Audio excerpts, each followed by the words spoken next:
उस गांव में शाम ढलते ही एक रास्ता पूरी तरह खाली हो जाता था। दिन में लोग उस रास्ते से निकल जाते थे, लेकिन जैसे ही सूरज डूबता वो रास्ता जैसे गांव से अलग हो जाता था। न कोई पैरों की आवाज, न कोई बोलने वाला इंसान, बस सन्नाटा। लोग कहते थे रात में वहां से आवाजें आती हैं, कभी किसी के चलने की, कभी किसी के सांस लेने की, और कभी किसी के बहुत पास खड़े होने की। लेकिन किसी ने आज तक सच जानने की हिम्मत नहीं की। रमेश उसी गांव में रहता था, 30 साल का, सीधा साधा और बहुत कम बोलने वाला आदमी। वो रोज उसी रास्ते से घर लौटता था। गांव वाले मना करते तो वो हल्की सी मुस्कान के साथ कह देता, डर उन्हीं को लगता है जिनका ज़मीर साफ नहीं होता। उस रात बारिश बहुत ज़्यादा हो रही थी, इतनी ज़्यादा कि आसमान दिख नहीं रहा था। चारों तरफ पानी ही पानी था, सारे रास्ते बंद हो चुके थे। घर पहुंचने का बस वही एक रास्ता बचा था। रमेश कुछ देर खड़ा रहा, बारिश को देखता रहा। फिर वो उसी रास्ते पर चल पड़ा। जैसे ही उसने उस रास्ते पर कदम रखा, हवा अचानक ठंडी हो गई। बारिश की बूंदें अब चुभने लगी थीं। पेड़ों की पत्तियां बिना हवा के हिलने लगी। ऐसा लग रहा था जैसे कोई जानबूझकर आवाज कर रहा हो।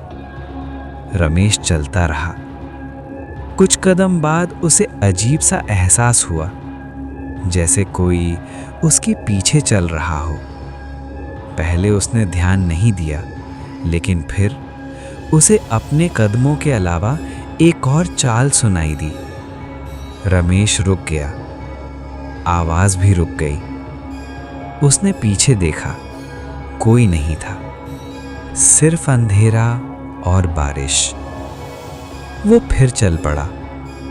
अब आवाज साफ थी, कदमों की आवाज, लेकिन वो उसके कदमों से मेल नहीं खा रही थी। रमेश ने चलना तेज कर दिया। आवाज और पास आने लगी। उसकी सांसें तेज हो गईं। अचानक उसके कान के बहुत पास किसी ने बहुत धीमे से कहा, रुको। रमेश का पूरा शरीर सुन्न हो गया। वो हिल नहीं पाया। कुछ सेकंड बाद उसने हिम्मत करके पीछे देखा। उसके ठीक पीछे वही खड़ा था, बिल्कुल उसी के जैसा। वही चेहरा, वही कपड़े, वही कद, लेकिन आंखें बिल्कुल नहीं झपक रही थीं। वो बस देखे जा रहा था। धीरे धीरे वो दूसरा रमेश मुस्कुराया। उसके मुंह से पानी नहीं, काला गाढ़ा तरल टपक रहा था। रमेश पीछे हटना चाहता था, लेकिन उसके पैर जैसे जमीन में गड़ चुके थे। दूसरे रमेश ने धीमे से कहा, तू रोज इस रास्ते से निकलता है, तू कभी नहीं पूछता कि मैं कौन हूं। उसकी आवाज बिल्कुल रमेश जैसी थी, लेकिन उसमें कुछ मरा हुआ था। अब मेरी बारी है। अचानक सारी लाइटें बुझ गईं। चारों तरफ पूरा अंधेरा। बारिश की आवाज भी जैसे रुक गई। कुछ पल बाद सिर्फ सन्नाटा। अगली सुबह गांव वालों ने देखा उसी रास्ते पर एक आदमी खड़ा है। वो बिल्कुल रमेश जैसा था। वही कपड़े, वही चेहरा, वही मुस्कान, लेकिन आंखें अब भी नहीं झपक रही थीं। असली रमेश उस दिन के बाद कभी घर नहीं लौटा।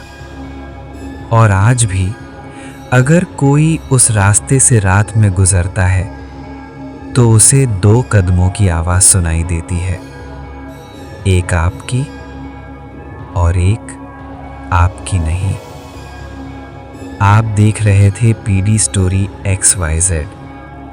अगर ये वीडियो आपको पसंद आया हो तो आपकी पसंद की और डरावनी कहानियों के लिए चैनल को सब्सक्राइब ज़रूर करें, क्योंकि अगली कहानी शायद आपकी